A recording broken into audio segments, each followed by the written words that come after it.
You think your job is bad, and maybe it is. Your boss texts you at 9:47 at night with a quick question that is never a quick question.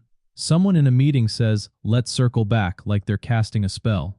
You go home, you complain about it, and honestly you're right to. But somewhere in ancient Rome, there was a man whose entire job was to stand in a hot, crowded bathhouse and pull the hair out of other men's armpits, one at a time, by hand, while they winced and yelped in his face. And here's the strange part. That's the job we're starting with because it's the gentle one.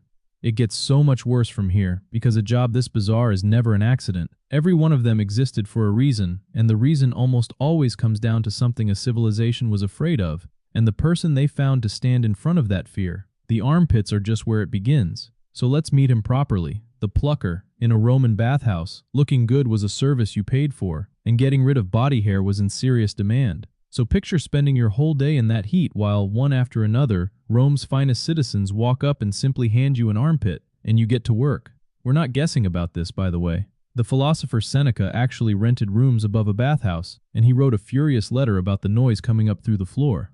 The sound that drove him the most insane was the armpit plucker, shrieking to advertise his services, and going quiet only when he was busy making a customer shriek instead.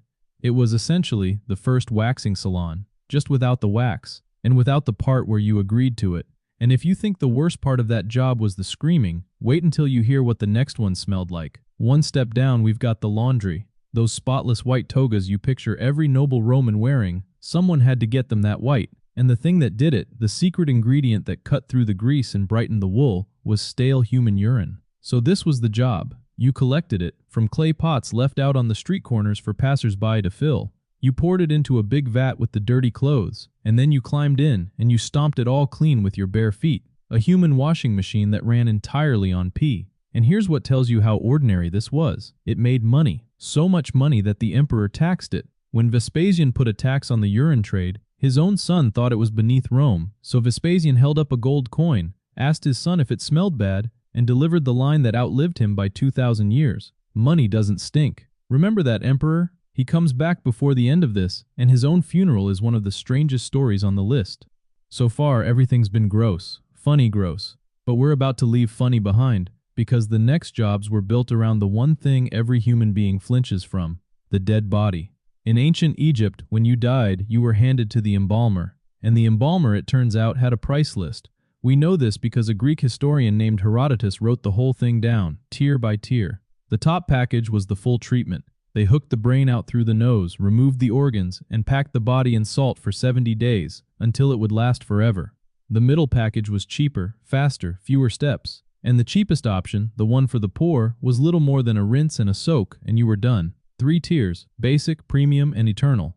The oldest luxury pricing model on earth, and what you were buying was forever. Then came the funeral. And this is where it gets quietly unsettling, because some of the people weeping hardest over the body had never met the person inside it. They were hired. In Egypt, they were the kites of Nephthys, women paid to play the grieving goddesses, wailing over the dead. In Rome, they were the prefectae, professionals who tore their hair and sang the funeral songs on cue, for a fee. Grief had a rate card. If you didn't feel sad enough to satisfy the neighbors, you could simply pay for more sadness. But the strangest person at a Roman funeral wasn't crying at all.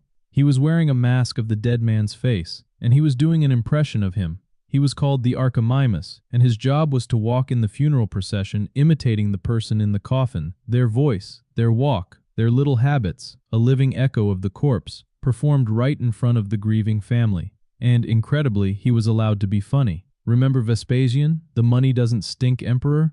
At his own funeral, the mime playing him took one look at how outrageously expensive the whole ceremony was, and in character as the dead emperor asked how much it was all costing. 10 million coins, he was told. And Vespasian replied, "Give me 100,000 and throw me in the river instead." They roasted a man's ghost to his face, and everyone agreed it was a beautiful send-off. And that is where the funny finally runs out, because everything up to now, the hair, the urine, the bodies, was about disgust and death. The last jobs are about something worse, fear itself. In ancient Mesopotamia, when you fell ill, you didn't send for a doctor, not exactly. You sent for the eshipu, who was something closer to a doctor, a priest, and an exorcist all in one person. Because sickness, back then, wasn't a body breaking down. It was something that had gotten inside you.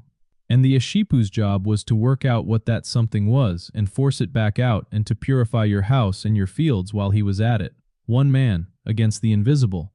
Now take that same fear and scale it up to an entire empire. Before Rome went to war, before it signed a treaty, before any decision that truly mattered, someone would kill a sheep, open it up, and read its liver.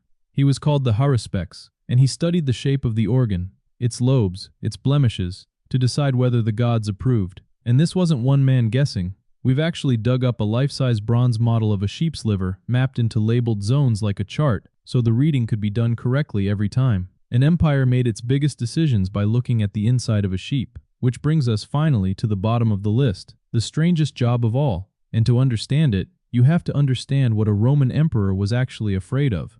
Not armies, not rebellion, dinner. Because the easiest way to kill an emperor was to poison his food. So every emperor kept a praegustator, a taster.